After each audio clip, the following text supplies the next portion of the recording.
कॉस्मोस्टार media present sweet टॉक्सच्या आजच्या पॉडकास्टमध्ये तुमच्या सगळ्यांचं मनापासून स्वागत. 1 महिना आधी आपण श्री शेखर साने दादांसोबत एक पॉडकास्ट केला होता आणि त्याच्यामध्ये आपण अक्कलकोटमधले स्वयंभू 12 ज्योतिर्लिंगांबद्दल बोललो होतो. त्याचं जे रील होतं ते भयंकर व्हायरल झालं आणि अक्कलकोटमध्ये या मंदिरात गर्दी वाढू लागली. अर्थातच त्यानंतर आम्हाला तिथल्या पुजाऱ्यांनी कॉन्टॅक्ट केला आणि ते आपल्या ऑफिसमध्ये भेटायला आले. भेटायला आल्यानंतर त्यांनी एवढी सुंदर माहिती सांगितली, की आम्हाला असं वाटलं, की ही माहिती आम्हीच का ऐकावी? ही तुम्हीसुद्धा ऐकली पाहिजे. त्याच्यामुळे म्हणलं, की आपण ह्याच्यावर एक पॉडकास्टच करूया. छोटासाच होईल, पण छान पॉडकास्ट करूया. सो त्याच्यामुळे आम्ही हा आज पॉडकास्ट केलेला आहे आणि की हे जे ज्योतिर्लिंग आहेत, ह्यांचा इतिहास काय आहे? स्वामी महाराज आणि या मंदिराचं काय कनेक्शन होतं? याच्यासोबत एकमुखी दत्त आहे अक्कलकोटमध्ये. त्याविषयीची माहिती आणि बरेचसे काही सरप्राइजेस तुम्हाला या पॉडकास्टमध्ये ऐकायला आणि पाहायला मिळतील.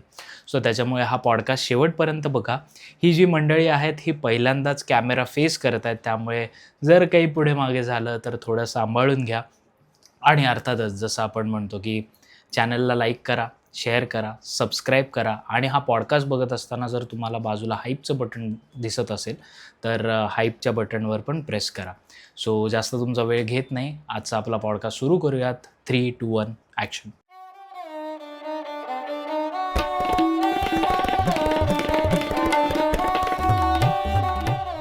काका नमस्कार. तुमचं नमस्कार. स्वागत आहे हो, आमच्या पॉडकास्टवर हो. नमस्कार. आणि तुम्ही अक्कलकोटचे आहात. अक्कलकोट. हो. स्वामी महाराजांच्या भूमीतून तुम्ही आलेले आहात.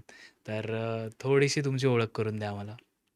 मी अक्कलकोट ला अक्कलकोट रहिवासी आहे. हं, माझं नाव अभिजित कुलकर्णी, गजानन कुलकर्णी. हं, मी सध्या अक्कलकोट स्थित माझं जन्मगाव अक्कलकोटच हं, हं. आणि माझी कर्मभूमी आणि जन्मभूमी आहे अक्कलकोटच आहे. वाह!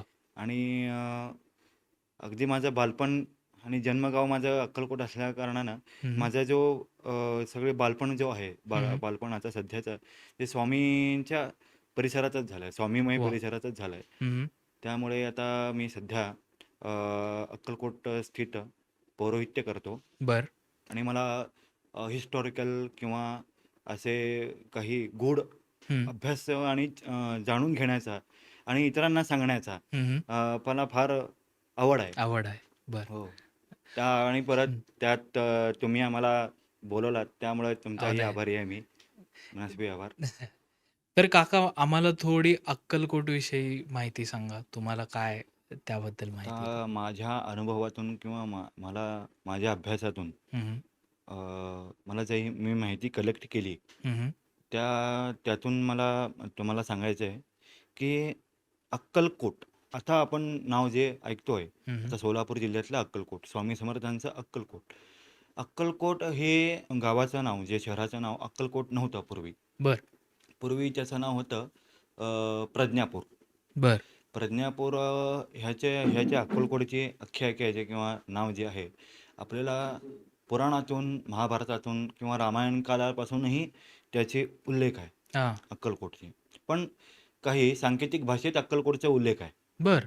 हां. प्रज्ञा म्हणजे बुद्धी, बुद्धी म्हणजे अक्कल हां.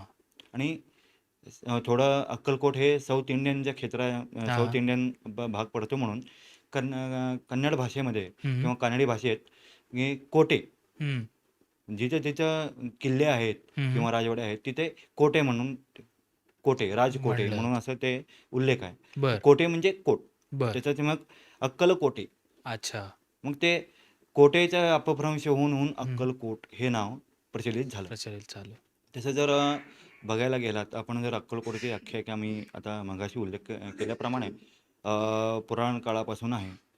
अक्कलकोटचे जे आहे आरतीमध्ये आपण म्हणतो, "छेली खेडे ग्रामे तू अवतरलासे, हं. जगदोद्धारासाठी राया तू फिरसे." हां.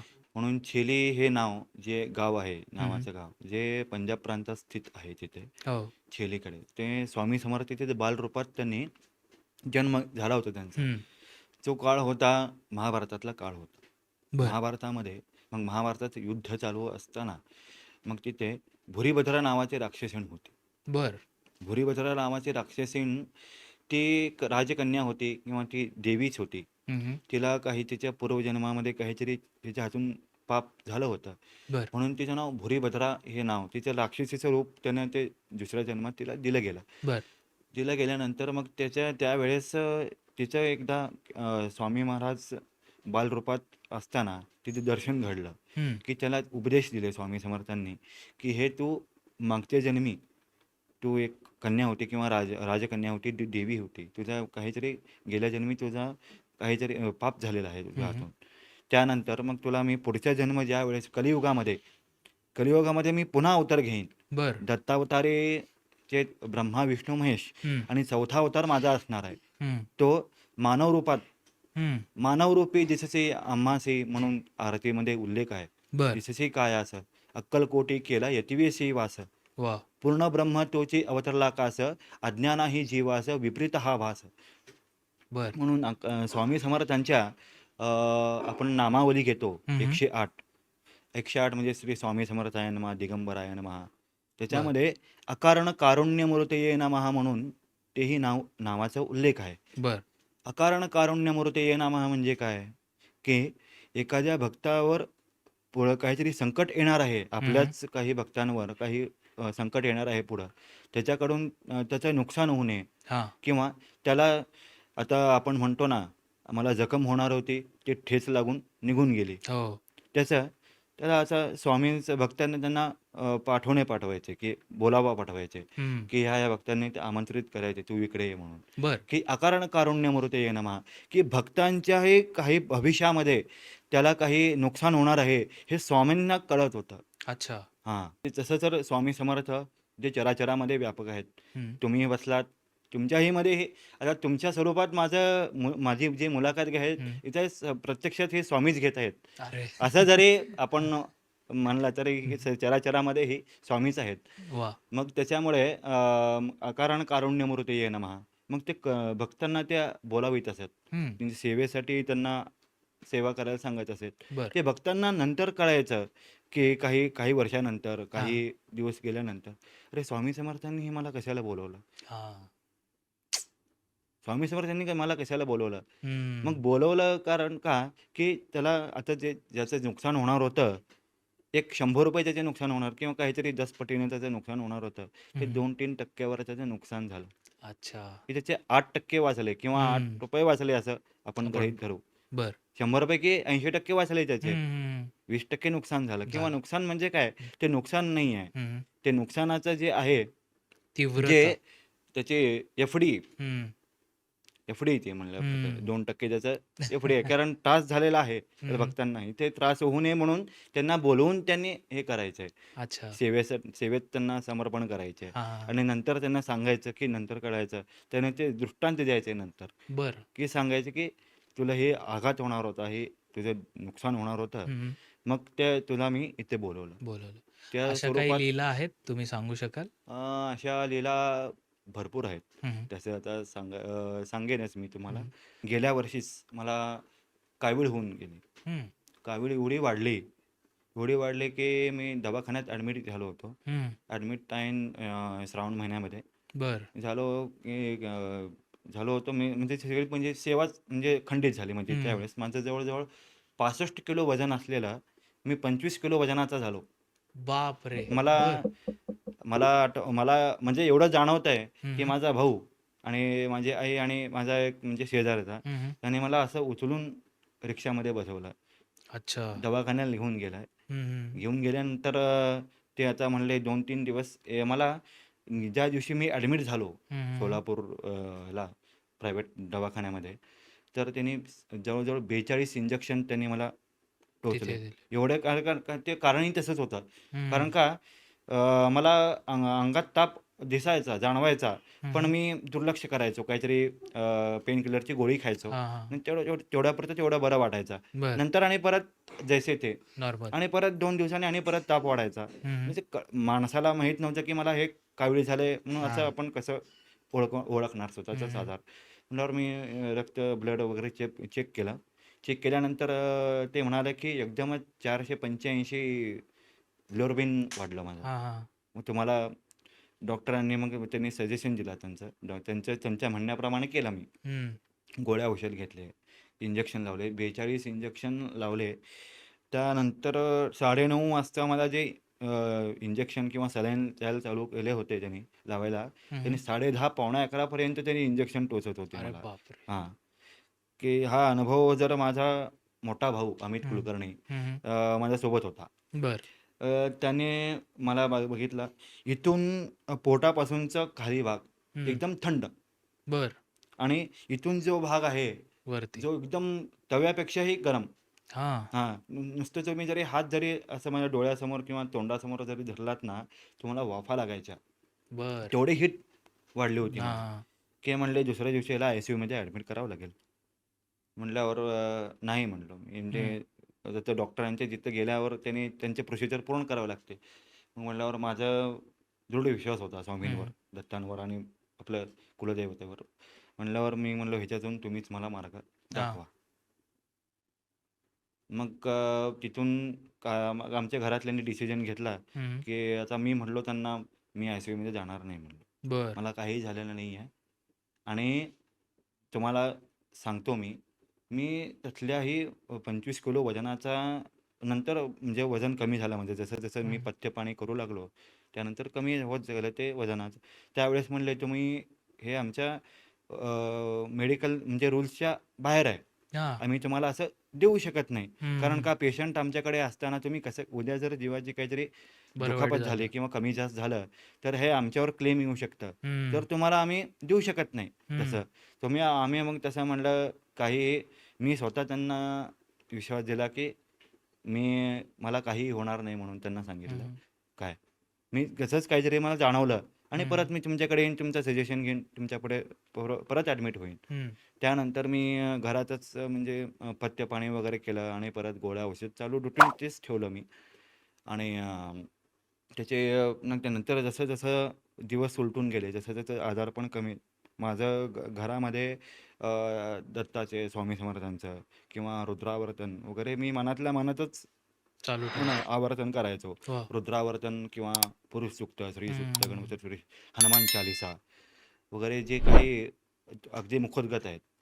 त्यामुळे मग मी म्हणत राहिलो आणि पथ्यपाणी, डॉक्टरांच्या सजेशन सगळं सर्वार्थाने मी हं, त्याचा प्रयोग केला. हं. प्रयोग केल्यानंतर मला ते जसं-जसं कमी होत गेलं ते. कावीळ. हां, कावीळ कमी होत गेली आणि अक्षरशः नंतर ज्यावेळेस मार्गशीर्ष महिना, दत्ताचा महिना हं, असतो, दत्त जयंती वगैरे असते, त्यावेळेस म्हणजे गुरुवारीच हं, हं. गुरुवारीच मला पहाटे दृष्टांत झाला म्हणजे स्वप्नात आले. हां. हां, म्हणजे माझे वडील माझ्या स्वप्नात आले म्हणजे हं, वडिलांच्याच रूपातून म्हणजे स्वामी समर्थ आले, बरं. की म्हणले मला ते बाबू म्हणायचे होते. "उठ हां. बाबू." म्हणल्यावर, "अरे, तू चिंता करू नको. हं. मी तुझ्या पाठीमागे आहे. वाह! अडचण अडचण तुला कसल्याही परिस्थितीत मला काही." आता जवळ-जवळ दवाखान्याला माझे भरपूर लाखाच्या वर गेले. म्हणजे 1.5 लाख, हं. 2 लाख रुपये खर्च झाले.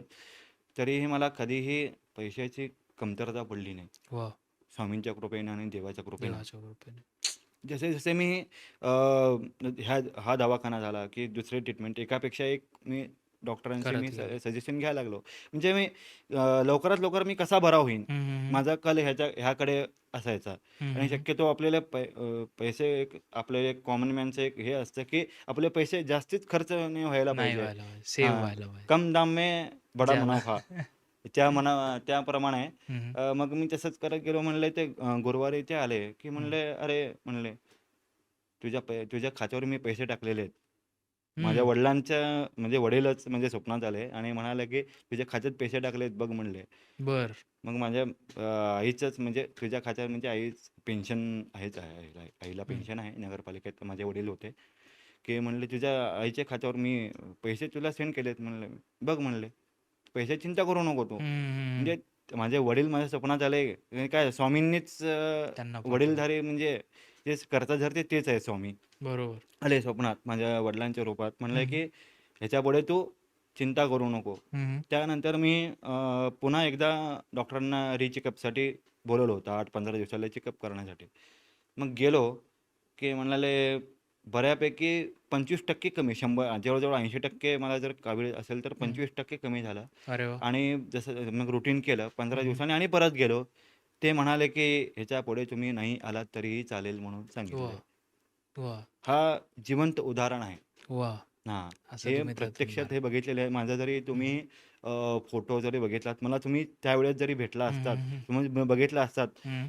अक्षरशः माझ्या अंगावर नेसलेले कपडे जरी पिवळे होत होते. बापरे! एवढी ती बघितलेलं आहे. कावीळ हे ही झाली. सत्य घटना आहे. बरं, सत्य बरं. घटना ही आहे. आणि त्यासोबत काहीतरी स्वामी पादुकांची पण आख्यायिका हां, आहे. आहे, आहे, आहे. त्याबद्दल आता आम्हाला थोडं सांगा? त्यामुळे आता माझा त्याकडे आपण हं, आता वळूच.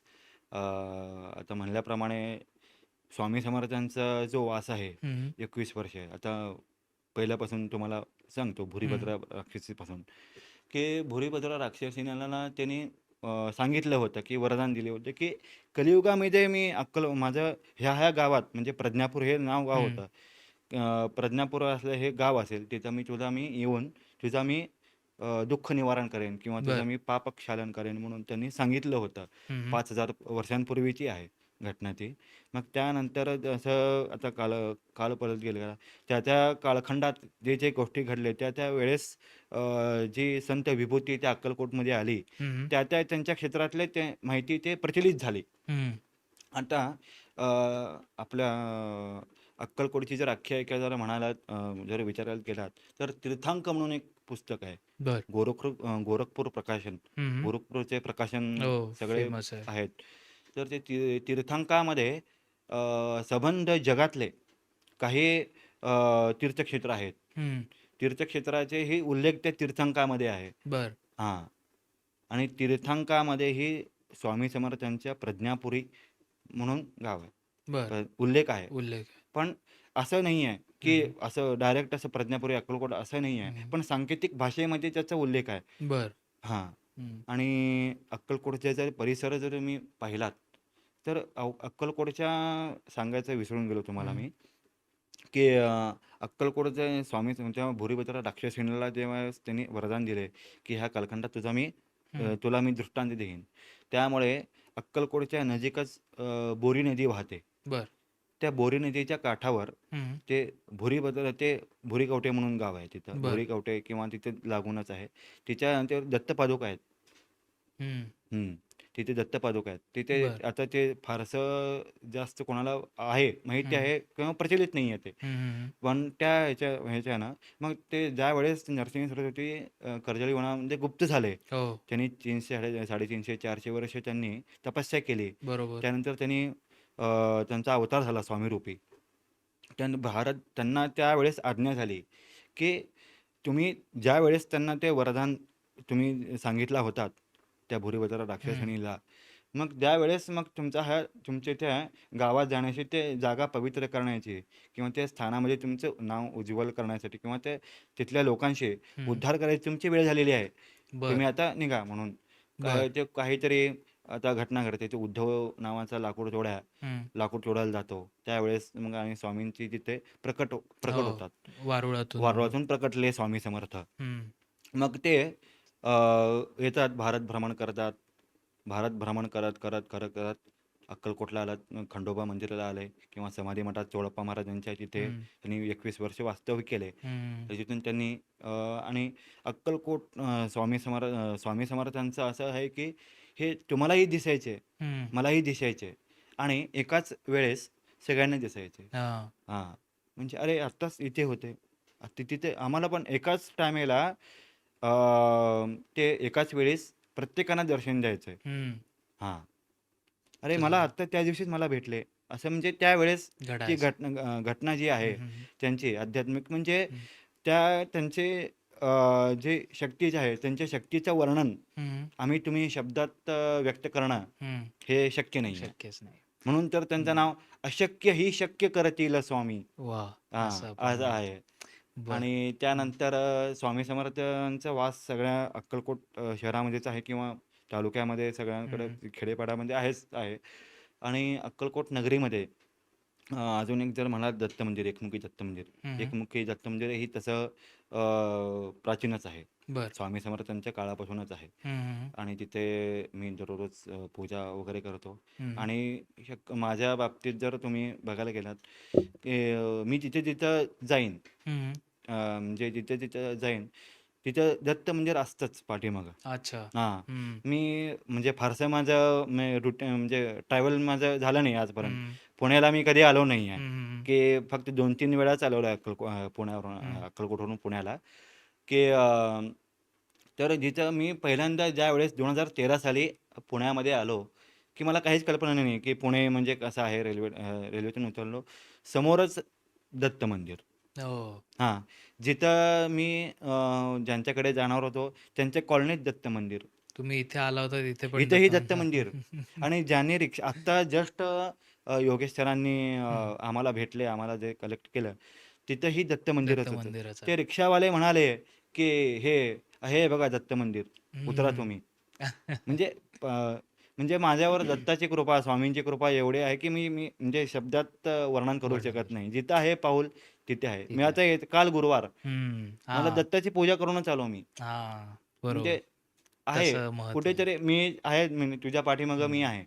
बरोबर, हां, तू बरोबर. चिंता करू नको, हां, हां. असं आहे. असं. आणि तर तसं फिरत अक्कलकोटमध्ये वास स्वामी समर्थांचा आहेच. हं, आता हं. अजूनही आहेत, ते कार्यरत आहेत. आणि म्हणल्याप्रमाणे अक्कलकोटमध्ये मैंदरगीकरांच्या घरामध्ये ते स्वामी स्वामी समर्थ जसं वटवृक्ष मंदिराखाली वास्तव्य करत होते. हं, म्हणजे हं. विश्रांतीधामसाठी त्यांचं करायचे. तिथं विश्रांतीला आलेल्या भक्तांना त्यांनी काहीतरी प्रसाद म्हणून द्यायचे. हं, प्रसाद द्यायचे, कोणाला काहीतरी वस्तू द्यायचे, कोणाला काहीतरी चरणपादुका, कोणाला तरी शिवलिंग, कोणाला तरी माळ, हं, कोणाला तरी असं काहीतरी वस्तू द्यायचे. त्या हं, वस्तूंचं तू जतन कर किंवा त्याचे पूजन कर. तुझा मी सगळ्यांचं म्हणजे तुझ्या काही संबंधित काही त्रास आहेत, अडी-अडचणी आहेत, ते दूर होतील. तुझ्या हं. परंपरागत, वंशपरंपरागत काहीतरी घटना घडल्या असेल किंवा पाप झालं असेल, तर पापक्षेत्रातून इथून तू सुरू कर. सुरू कर. असं म्हणताना ते मैंदरगीकर म्हणून ते वाडा आहे तिथे. बरं, मैंदरगीकरांच्या घरात स्वामींच्या म्हणजे हस्तस्पर्शाने पुनीत झालेले ते पादुका आहेत. बरं. हां. ते कुठे आहे? ते मैंदरगीकर वाडा म्हणून एक आहे हं, हं. तिथे. तिथे स्वामी जायचं असेल तर? समर्थांच्याच आपण हक्क्याच्या मारुतीला जातो, हं, हं. त्या तिथूनच आतमध्ये एक आहे. आहे ते. हां, आहे. तिथं बरं, पिंपळाचं झाड आहे. बरं. तिथं स्वामी समर्थांनी तिथे आले होते. स्वामी समर्थही तिथे आले होते. हं, हं, हं. हां, आले होते. त्यांच्या चरणस्पर्शाने, हं, त्यांच्या हस्तस्पर्शाने त्यांनी हं. पादुका आहेत. आहेत. हां, बरं. आता तुम्ही मगाचपासून ज्या गोष्टी सांगितल्या, हां, आता समजा मी अक्कलकोटमध्ये आलो. हां, मला एखादा अभिषेक किंवा मला एखादी पूजा करायची आहे, हां, तर कोणती करावी मग? भक्त म्हणून तिथे आल्यानंतर समाधी मठात, वटवृक्ष किंवा ज्योतिर्लिंगाच्या ह्याच्यात किंवा एकमुखी दत्त हां. मंदिरात कुठली पूजा मी केली पाहिजे तिथे तुम्ही आल्यानंतर? तिथे आला की सध्या हे स्वामी समर्थ शिवरूपी आहेत. हं, हं. त्यांना रुद्राभिषेक केला जातो बरं. आणि ते विश्वाचे पालक आहेत. हो. आता माझं एक वाक्य आहे हं, तसं. हं. आता ब्रह्मांडाचे नायक स्वामी, हं. ब्रह्मांडाचे नायक स्वामी, विश्वाची चिंता हरी. बरं. ब्रह्मांडाचे नायक स्वामी, विश्वाची चिंता हरी, अनंत लीला करुणी त्यांनी रचली प्रज्ञापुरी. वाह! हे माझं वाक्य आहे. मला हं, ही कवितेचं हं, आवड हं. आहे. मी असं स्वलिखित कविता आहेत माझ्याकडे. बरं. मी जेव्हा ग्रॅज्युएशनला होतो, कॉलेजमध्ये माझं मॅगझिनमध्ये हं, हं. मी असं कविता स्पर्धा तुम्ही पण लिहिल्या. केलेल्या आहेत हं, हं. कवितेचे. तो भाग राहिला आणि आहे रचली प्रज्ञापुरी असं आहे. बरं. मग तुम्ही म्हणजे ज्यावेळेस आलात हं, किंवा हं. एकमुखी दत्त मंदिरात किंवा 12 ज्योतिर्लिंग मंदिरात स्वतः स्वामी महाराज हं. येऊन स्वतः अभिषेक केलेले आहेत. बरं, हां. बरं, स्वतः पाण्याने तिथे ध्यानस्थ बसलेले आहेत. बरं. आणि एकमुखी दत्त मंदिरांना तर दत्ताचाच अवतार आहे स्वामी हं, समर्थ. हं, हं, हं. हां. तर त्याच्यामुळे तसं तिथं पण आपण पुरुष सुक्ताचा, रुद्राचा अभिषेक करू करू शकतो. तिथं शकतो. कंटिन्यू वगैरे आणि बरं. समाधीचं तर आहेच. समाधी हं, हं. मठामध्ये आपण कंटिन्यू करू हं. शकतो अभिषेक वगैरे. करू शकतो. हो. बरं. तुम्ही एवढा आलात आणि एवढा वेळ दिलात त्याबद्दल का तुमचे ते नाही, खूप नाही. खूप आभार. तुम्ही आम्हाला व्यक्त करण्याची संधी दिली, नाही. की तुमच्या रूपाने तुमचाही हं. खूप आभारी आहे. श्री स्वामी समर्थ. श्री स्वामी समर्थ. श्री स्वामी धन्यवाद. समर्थ. दत्ता दत्ता बोल रे ब्रह्मानंदी झोल रे दत्ता दत्ता बोल रे ब्रह्मानंदी डोल रे ब्रह्मानंदी डोल रे ब्रह्मानंदी डोल रे स्वामी स्वामी बोल रे स्वामी स्वामी बोल रे स्वामी स्वामी बोल रे ब्रह्मानंदी डोल रे स्वामी तुझा मना छंद कपाळी केशरी गंध स्वामी तुझा मला छंद कपाळी केशरी गंध कपाळी केशरी गंध कपाळी केशरी गंध स्वामी तुझा मला छंद कपाळी केशरी गंध स्वामी तुझा मला छंद कपाळी केशरी गंध. वा वा. अजून एक काका आम्हाला ऐकवा हां बोला. अभंग. दत्तात्रयांचा. हां ठीक आहे चालेल. जंगलच पाखरू उडतय भुरू भुरू अनुसयच्या घरी जन्मले बाळ दत्त गुरु अनुसयच्या घरी जन्मले बाळ दत्त गुरु अनुसयच्या घरी येणार कोण कोण ब्रह्मा विष्णू महेश्वर बाळ तिघे जण ब्रह्मा विष्णू महेश्वर बाळ तिघे जण जंगलचं पाखरू उडतय भुरू भुरू अनुसयच्या घरी जन्मले बाळ दत्त गुरु. वा. तर सर्वांचं स्वागत आहे आजच्या पॉडकास्टमध्ये आणि एवढं सुंदर काकांनी अभंग आपल्याला गाऊन दाखवलेले आहेत. तर आता आपण त्यांची ओळख विचारूयात की काका तुम्ही एवढं सुंदर अभंग गाताय आणि जे तुम्हाला पहिल्यांदा पाहतायत व्हिडिओमार्फत पॉडकास्टमार्फत तर थोडी तुमची ओळख करून द्या त्यांना. ठीक आहे चालेल ना. मी स्वतः जागृत श्री 12 ज्योतिर्लिंग देवस्थानचा मुख्य पुजारी आहे. हो. सुभाष गल्ली अक्कलकोट येथे आहे. हम्म. वर्षाच्या परंपराप्रमाणे आज नियमाने या मंदिराची नित्य रोज सेवा सुरू आहे. त्यामध्ये मंदिराचा उल्लेख सांगताना सांगतो हे ह्या मंदिरामध्ये 3 जे मोठे शिवलिंग आहेत ते जमिनीतून असे आपोआप वर आलेले आहेत. ज्यावेळेस हे मंदिराचं खोदकाम सुरू झालं तेव्हा ते 9 लिंग मिळाले. हे 9 आणि 3 12 झाले. त्या ठिकाणी गणपती आणि हे नंदी ते त्याच ठिकाणी भेटलेले आहेत. या मंदिरामध्ये दहीभात लिंपण केला जातो, साखरभात लिंपण केला जातो आणि दीपोत्सव केला जातो, रुद्राभिषेकही केला जातो. भक्तांच्या इच्छेप्रमाणे त्यांची मनोकामना पूर्ण करून ते लोक येऊन स्वतः इथे करतात. आता मुंबईचे, चिपळूणचे, ठाण्याचे बरेच लोक इथं अनुभव आहेत. आता कित्येक लोकांना असं की लग्न त्यांचं जमत नव्हतं की ते लोक आले की असं म्हणजे की आम्हाला ते काय विचारले की आम्ही त्यांना मार्ग सांगितलो त्याप्रमाणे त्यांचे त्या मुलांचे मुलींचे लग्न होत गेले. अशी कहाणी अनेक सुंदर आधी काही एखाद्या व्यक्तीला काय मूल म्हणजे होत नसेल की बाबा असं असं आहे देवात लिंपण मागून घे किंवा माझ्या घरामध्ये एक दिवा लागू दे, मी तुम्हाला असं असं दिवा अर्पण करते. असे कित्येक लोकांना दिवा अर्पण केलेलं आहे. त्यांच्या घरामध्ये एक सध्या नंदनवन आहे. असे लोक येऊन आम्हाला स्वतःही सांगतात. शिवाय मुंबईचे काही वर्षापूर्वी आम्हाला ते भक्त सहज आले होते. मग की त्यांच्या स्वप्नामध्ये आपण पूर्णपणे मंदिर गेलं. मग ते शोधत ते अक्कलकोट आले. मग ते माणसं होते धोतरले 3 माणसं आले. त्यांच्या अंगावर होतं धोतर त्यांनी काय परिधान केलं होतं. मग ते लोक चौकशी करत घरी गेले. तेव्हा मी अजून माझी आई घरी होतो की बाबा असं असं मंदिर आहे. हो म्हटलं इथं मंदिर आहे म्हटलं. मग त्यांनी येऊन म्हणजे त्या मंदिरात 12 ज्योतिर्लिंगाला त्यांनी नतमस्तक गेले. त्यांनी जे मागणं केले करून त्यांचं कित्येक वर्ष कोर्ट मॅटर म्हणजे काय अडकलं होतं. गेली 24 वर्षापासून ते कोर्टावरून चालू होतं की बाबा असं असं आहे. म्हणून त्यांनी दर्शन घेतले. दर्शन घेऊन त्यांनी एक दिवस म्हणजे मुक्काम केले. स्वामी समर्थांवर दर्शन घेतले आणि खंडोबाचं दर्शन घेऊन त्यांनी पूर्णपणे निघाले. मग मुंबईला जास्तो त्या दिवशी होता मंगळवार त्या पोस्टाद्वारे त्यांचं निकाल आला. निकाल ह्यांच्या प्रमाणे आला. तिथं मला लगेच त्यांनी काय कॉल केले की बाबा असं असं झालं गुरुजी. मग त्यांनी पूर्ण फॅमिली घेऊन येऊन त्यांनी आपल्या मंदिराला साखरभात लिंपण लावले. बर. अशी ही लोकांची आख्यायिका आहे. बर. ते स्वतः येऊन इथं म्हणजे काय केलेत. आता हे अनुभव डोंबिवलीला खूप जणांना आहे, चिपळूणला आहे, शिवाय तेलंगणाच्या लोकांना आहे, फोंडा गोवाच्या लोकांना आहे. मी त्यांचे नाव म्हणजे काय सांगू शकत नाही. ही घटना ही सत्य आहे. बर. दिवा लावणे, दहीभात लिंपण, साखरभात लिंपण हे कंटिन्यू चालू आहे. शक्यतो जास्त प्रमाण प्रदोष संध्याकाळी आम्ही बनवतो. अख्खा दिवस उपास असतो. संध्याकाळच्या वेळेस दहीभात लिंपण साखरभात लिंपण आम्ही ते करतो. बर. रुद्र काय तुम्ही केव्हाही म्हणजे काय करू शकता. हम्म, हम्म, हम्म. आणि महाशिवरात्रीचा यंदा महाशिवरात्रीला आम्ही जवळजवळ सव्वा सव्वा 3,000 लोकांना मी म्हणजे महाप्रसाद दिला. अरे वा. आता 12 ज्योतिर्लिंग जे आहेत अक्कलकोटचे जे मंदिर आहे त्याचे तुम्ही पुजारी आहात हां पूजा. आणि त्याच्यासोबतच तुमची वंश परंपरा आहे ज्याच्यामध्ये लंडोर बुवा जे आपण म्हणतो हां. त्यांना शिवयोगी पण म्हणलं जातं. हो बरोबर आहे. तर त्यांच्याबद्दल आम्हाला थोडं सांगा. त्यांना शिवयोगी का म्हणलं जायचं त्याबद्दल थोडं सांगा. बरं आहे, ऐका.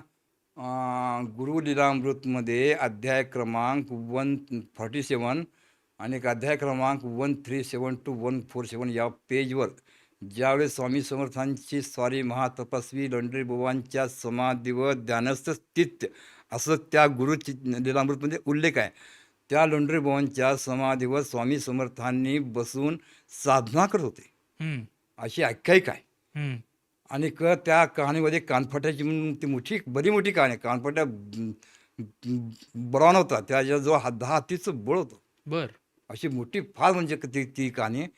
मग लंडरे बुवा होते भक्ती नावाच्या बॅक साईडला लंडरे बुवांची समाधी आहे. हम्म. त्या ठिकाणी स्वामी समर्थांनी साधना केलेली आहे. हा. आणि लंडरे बुवांचा मी वंशज हम्म. 10वा मी वंशज आहे. लंडरे बुवा त्याच मागच्याच काळामध्ये लंडरे बुवांचं आडनाव बदलून शिवयोगी केलं. बर. शिवयोगी परिवार आस्थागायत स्वयंभू 12 ज्योतिर्लिंग देवस्थानचे मुख्य पुजारी नित्यनियमाप्रमाणे रोजची दिनरात 12 ज्योतिर्लिंगाची अखंडित सेवा सुरू आहे. अरे वा. बर. आता हे जे मंदिर आहे हे 600 वर्ष जुनं हो आहे. मंदिर आहे. तर ज्यावेळी ते तुम्ही सांगितलं की शिवलिंग स्वयंभू प्रकट झाले हो तर त्याचे तुम्ही बऱ्याचदा घटना तुमच्या आजोबांकडून पणजोबांकडून हां. ऐकली असेल. तर ती आम्हाला सांगा काय होती, कसं काय ते प्रकट झाले, कसं काय? झालं ऐकून घ्या. शिवाची आराधना करणाऱ्या शिवयोगी बुवांना त्यांच्या जागेवर 12 शिवलिंगाचे दर्शन घडविले. बर. हे आमचे शिवयोगी बुवा हे आमचे गणेश गुरु. हम्म. मग त्या गुरुने काय त्यांनी साधना करायची कंटिन्यू जप. हे आम्हाला मागचे लोक म्हणजे ते सांगते.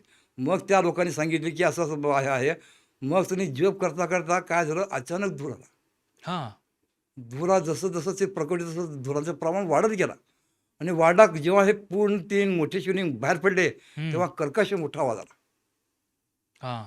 असे हे आम्हाला मागची लोक सांगतात. जेव्हा पूर्ण बाहेर पडले हम्म. मग मोठा आवाज आला. झाल्यानंतर मग ते मागच्या काळचे कसे होते, हे 4 लोक पंच जमवायचे, कट्टा हा. बसायचे, हे करून झाडाकडे बसून त्यांच्यामध्ये ती चर्चा झाली, मिटिंग झाली बर. की आता मग त्यांच्यावर चर्चा झाली की बाबा असं असं आपण मंदिर स्थापूया. हम्म.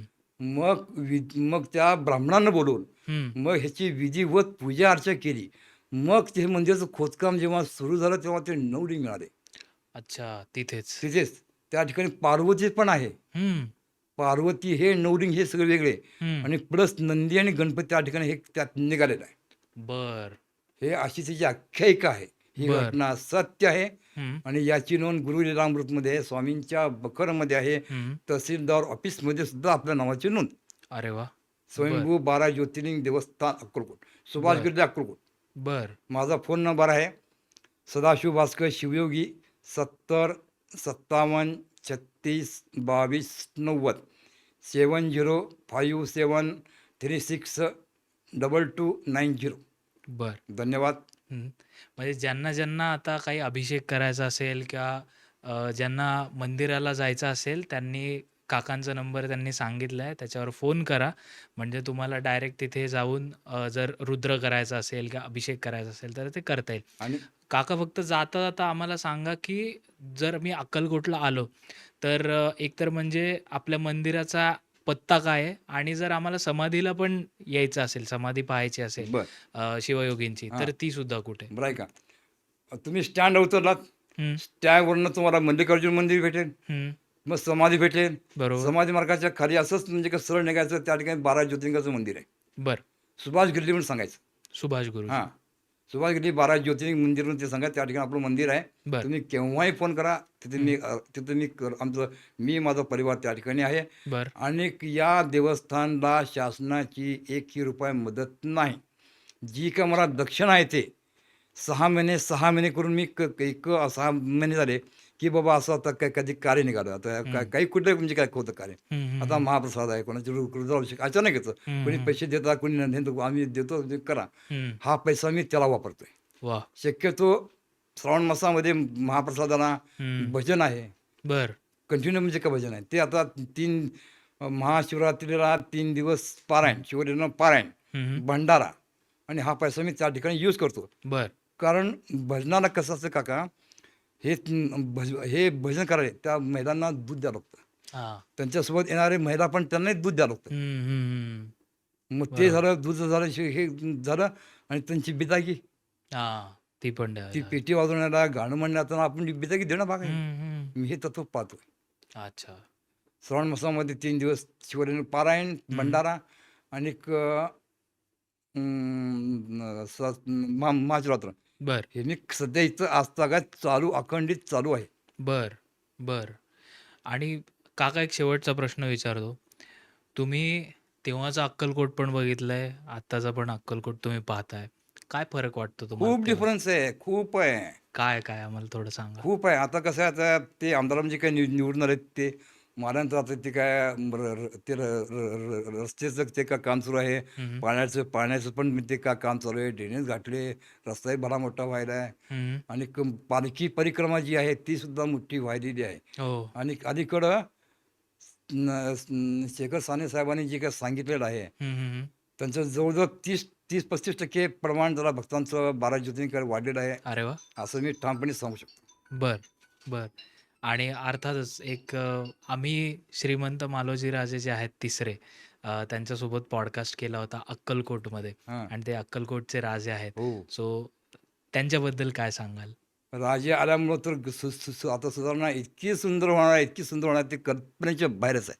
वा कारण अक्कलकोटला ह्या असल्या माणसांची खूप गरज आहे. बर कारण काय, त्या माणसांचं एक वजन आहे राजे म्हणून. वजन आहे त्यांच्या निमाकडे. इतके हे मोठे मोठे काम चालू आहेत ना, हे गोरगरिबांचं कल्याणचं आहे. वा वा खरोखर कल्याणचं काम आहे. खरंय. मी छाती ठोकपणे सांगतो, राजे ते राजेच. हा त्यांच्या ही प्रजा जी आहे त्यांच्या अंडर कम्प्लीट हे आहे. असं या कारण मी म्हणजे काय असं म्हणजे काय गरीब अड्डाच आहे, काय फार मोठा व्यक्ती म्हणजे नाही आहे. हा हा ते आहे. कारण त्यांचा मी सेवेकरीच आहे. हो पूजेला जरी असलो तरी काय झालं वा असं. चालेल काका, तुम्ही एवढा वेळ दिलात त्याबद्दल तुमचे खूप खूप आभार. स्वामी समर्थ महाराज की जय. जय. हर ओम नमः शिवाय नमः शिवशंकर शंभो.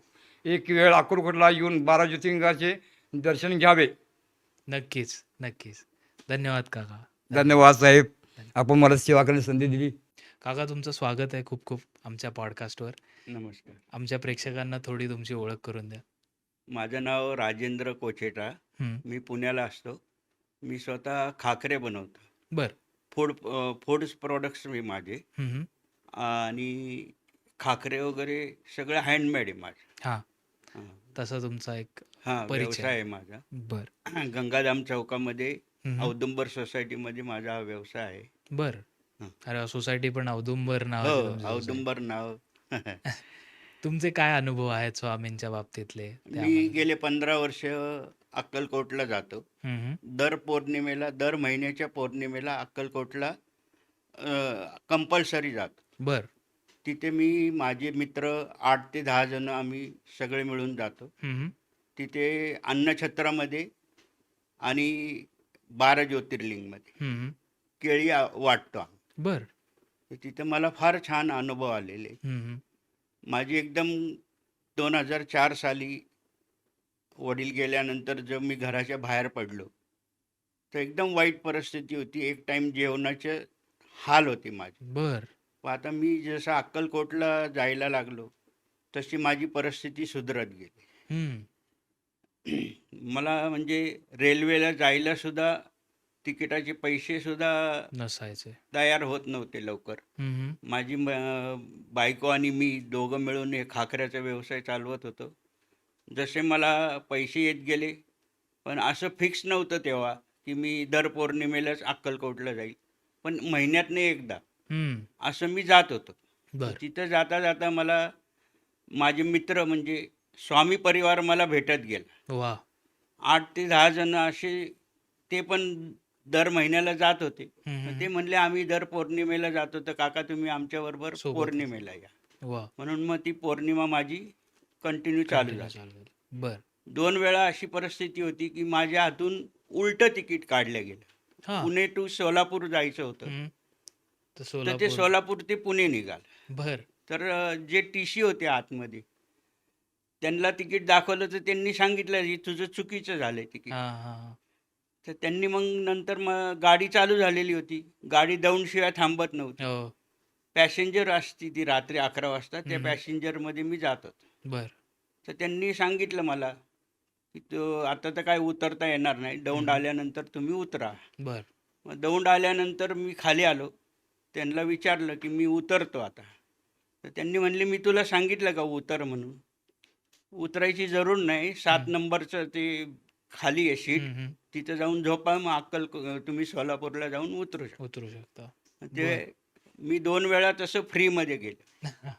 मग ते स्वामी होते का कोण होते हे मी सांगू शकत नाही, पण हा. वयस्कर होते ते. बर. हा. स्वामींप्रमाणे. हां, स्वामीप्रमाणे एकदम वयस्कर. वा वा. अजून असे काही तुमचे अनुभव आहेत? मला 2008 साली हार्टचा प्रॉब्लेम झाला. बर. मला बायपास करायला सांगितलं. मग ते मी माझे तिकीट काढलेलं होतं. मी कॅन्सल करणार होतो की मला नको आता जायला, आल्यानंतर बघूया. तर माझी मिसेस आणि भाऊ यांनी फार फोर्स केला, आपल्याकडे तिकीट आहे, आपण जाऊन दर्शन घेऊ आणि नंतर येऊया म्हणून. तर आम्ही दर्शनासाठी गेलो तिथे. तिथे पुजारी भेटले मला. त्यांनी पुजारींनी सांगितलं तर जरा एक 15 मिनटं तुम्ही बसा. निरंजनी लावायला लावली. निरंजनी लावली. 15 मिनटं तिथं स्वामींच्या मूर्तीपुढं बसलो मी. त्यांनी डोळे झाकून बसा म्हणून सांगितलं. मी बसलो तिथे आणि अशी लाल लाल लाल लाल सगळं रक्तच दिसलं नुसतं मला डोळे बर. झाकल्यानंतर. बर. तर मग त्यांनी पुजारीनी मला विचारलं परत तुम्हाला काय दिसलं. तर मी त्यांना सांगितलं की मला फक्त रक्त. लाल लाल रक्त दिसले. तर त्यांनी सांगितलं आपल्याला बायपास करायचं नाही. मग त्यांच्यावर विश्वास ठेवून मी बायपास केलं नाही. मी थेरपी एक ती थेरपी घेतली. सलाईनमधनं इंजेक्शन घेतले. माझी तब्येत आता एकदम छान आहे. ओके. मी 4 ते 5 वर्ष झाले बायपास केलं नाही. दर पौर्णिमेला मी फक्त स्वामींना भेटण्यासाठी जातो वा. आणि माझ्या स्वामी परिवारांना भेटण्यासाठी मी तिथे जातो. तिकडे असत. आणि हे 12 ज्योतिर्लिंग, बाळाप्पांचा मठ, खंडोबा मंदिर आणि समाधी मंदिर, हा. हे दर्शन घेतल्याशिवाय मी रिटर्न येत नाही. वा वा. माझ्या हातून तेवढी सेवा होती. नक्की होते. माझ्याबरोबर डॉक्टर आहेत, PI आहेत, ते सुद्धा माझ्याबरोबर सेवा करायला येतात. अरे वा. असा तुमचा अनुभव. हो, माझा असा अनुभव. वा. काका, तुम्ही एवढा वेळ दिलात आणि इथे आलात त्याबद्दल तुमचे खूप खूप आभार. धन्यवाद. धन्यवाद.